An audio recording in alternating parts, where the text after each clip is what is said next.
ሻሎም ሻሎም፣ እንዴት ናችሁ? ይህንን ጸሎት አብራችሁኝ ከጸለያችሁ ገንዘብ ወደ እናንተ መምጣት ይጀምራል። ልክ በገንዘብ አቅጣጫ የተረገማችሁ ይመስል ገንዘብ ፊቱን ወደ ኋላ አዙሩባችሁ ከሆነ ዛሬ ይህንን ጸሎት ከልባችሁ ከጸለያችሁ የገንዘብ ምንጮቻችሁ መከፋፈት ይጀምራሉ። መጽሐፍ ቅዱስ የዘዳግም መጽሐፍ ምዕራፍ 8 ቁጥር 18 ላይ ሀብትን ለማከማቸት እርሱ ጉልበት ሰጥቷልና አምላክህን እግዚአብሔርን አስብ ይላል።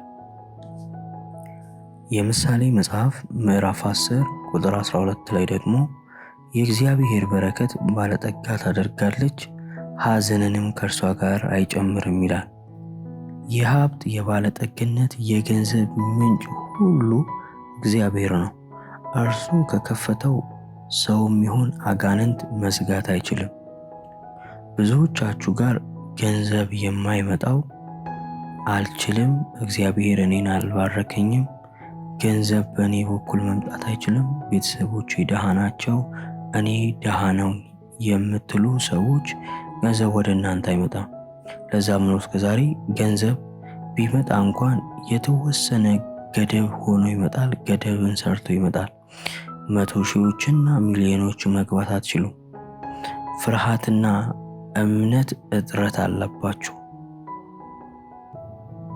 አሁን እጆቻችሁን ወደ ላይ ከፍ አድርጋችሁ ከኔ ጋር በእምነት ከጸለያችሁ እመኑኝ፣ በሰዓታቶች ውስጥ የገንዘብ ምንጮቻችሁ ይከፈታሉ።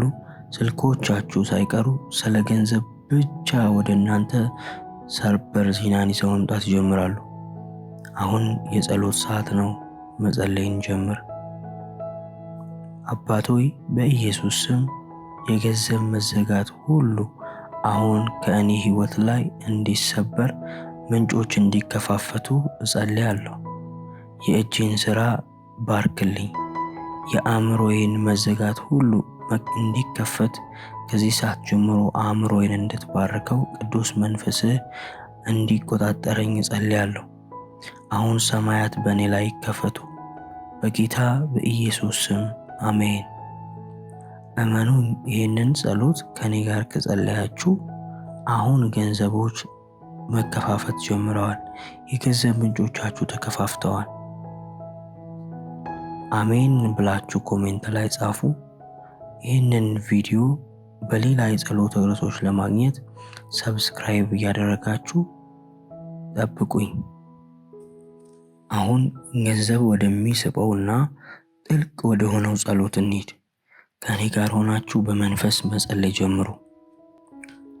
አባቴ ሆይ በሰማይ ያለህ ስምህ ይቀደስ፣ መንግሥትህ ትምጣ፣ ፈቃድህ በሰማይ እንደሆነ እንዲሁ በእኔ ሕይወት ላይ የሚሆን።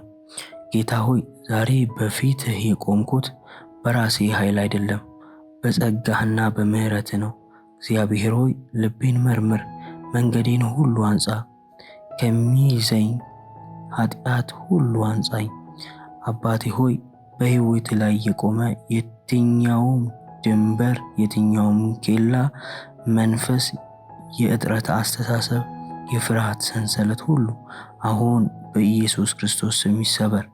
ቃልህ እንደሚናገረኝ ሀብትን ለማግኘት ኃይልን እሰጥሃለሁ እንዳልክ ጌታ ሆይ የእጅን ሥራ ባርክ፣ የአእምሮዬን እይታ ሁሉ አድስ፣ የማላየውን የተሰወረውን ሀብት ሁሉ አሳየኝ፣ የማላቀውን አስተምረኝ። የሰማይ መስኮቶች አሁን በእኔ ላይ ይከፈቱ። ሰው የዘጋው በር እግዚአብሔር ሆይ በአንተ ይከፈት። ያንተ በር ብቻ እንዲከፈትልኝ እጸልያለሁ። ጌታ ሆይ እባክህን ባርከኝ። ከዚህ ደቂቃ ጀምሮ ለብዙዎች በረከት ሆን ዘንድ የበረከት ምንጮች ይከፈቱልኝ። አሁን ጌታ ሆይ በእምነት ካንተ የተነሳ እናገራለሁ። የተዘጉብኝ የበረከት ምንጮች ሁሉ ከዚህ ሰዓት ጀምሮ ተከፍተዋል። ሰይጣን የዘጋቸው መንገዶች ሁሉ ካንተ የተነሳ ተከፍተዋል። ገንዘቦች ወደ እኔ መምጣት ጀምረዋል። እግዚአብሔር ሆይ በሀብት ስለባረከኝ አመሰግንሃለሁ። በናዝሬቱ በጌታ በኢየሱስ ስም እግዚአብሔር ሆይ ስለሰማኸኝ፣ ጸሎቴን ስለመለስክ አመሰግንሃለሁ። ክብር ለአብ፣ ክብር ለወልድ፣ ክብር ለመንፈስ ቅዱስ አሜን።